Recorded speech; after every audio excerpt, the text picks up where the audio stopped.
Good morning, students. Now we start with theorem. Every finite dimensional subspace Y of a non-linear space X is complete. In particular, every finite dimensional non-linear space is complete. क्या कह रहा है वो? Every finite dimensional जो भी subspace है non-linear space X का वो complete है. और in particular हमें क्या दिखाना है? Every finite dimensional non-linear space is complete. ठीक है, तो सबसे पहले तो इसमें हमें ऊपर वाला लेमा प्रूव करना है. First we prove the above lemma. Let X is non-linear space and Y be its finite dimensional subspace. Means dimension of Y is finite, say n, which is less than infinity. Let E1, E2 up to so on En be basis, standard basis ले लिया हमने Y का. अब हमें prove क्या करना है? Y is complete. Consider any Cauchy sequence Ym in Y where each Ym has a unique representation of the form Ym.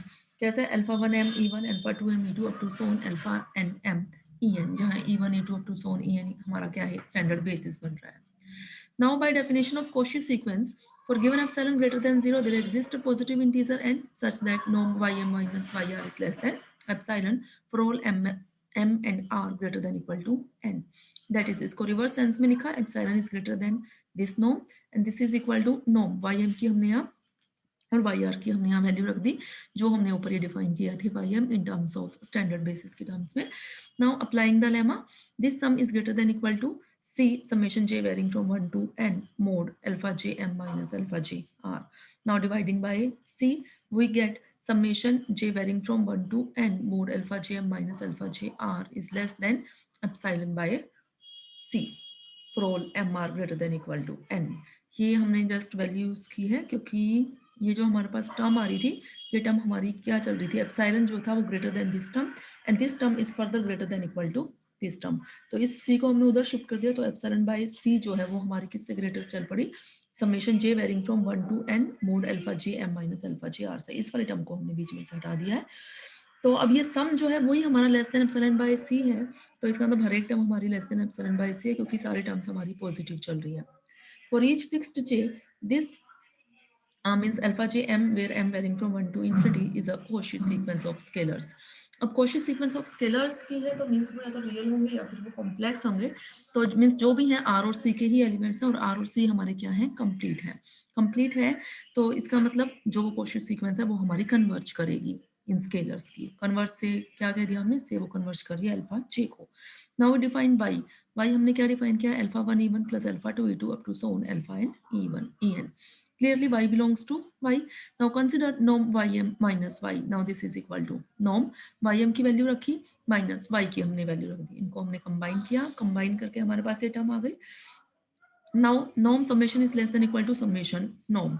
तो ये क्या आ गया आपके पास? Mod alpha j m minus alpha j. आपको पता होगा क्योंकि स्केलर्स हैं तो हम यहाँ नॉर्म को मोड से रिप्लेस कर सकते हैं. Norm ej. Now taking limit ले ली हमने m tending to infinity and using limit m tending to infinity. ये यहाँ से मिसिंग ये टर्म, ये यहाँ से जो हमने लिमिट लिखी हुई है हमारे पास जो टर्म चल रही थी क्या टर्म चल रही है हमारे पास? Taking limit as m tending to infinity and using the limit हमने यूज की m tending to infinity alpha g m. और अल्फा जी एम जो है वो क्या है? हमारी अल्फा जे है. ये यहाँ जो टर्म है alpha g m is equal to alpha j है term. Now this implies norm y m minus y जो है वो किसको टेंड कर रही है? जीरो को टेंड कर रही है. This implies sequence y m जो सीक्वेंस है वो किसको कन्वर्ज कर गई? वाई को. तो वाई क्या हो गया? हमारा कंप्लीट हो गया.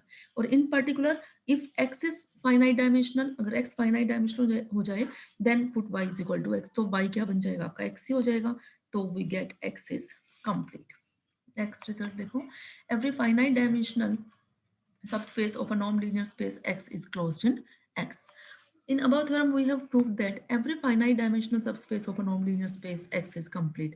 Then using the result that every complete subspace of a non-linear space X is closed, we get Y is closed.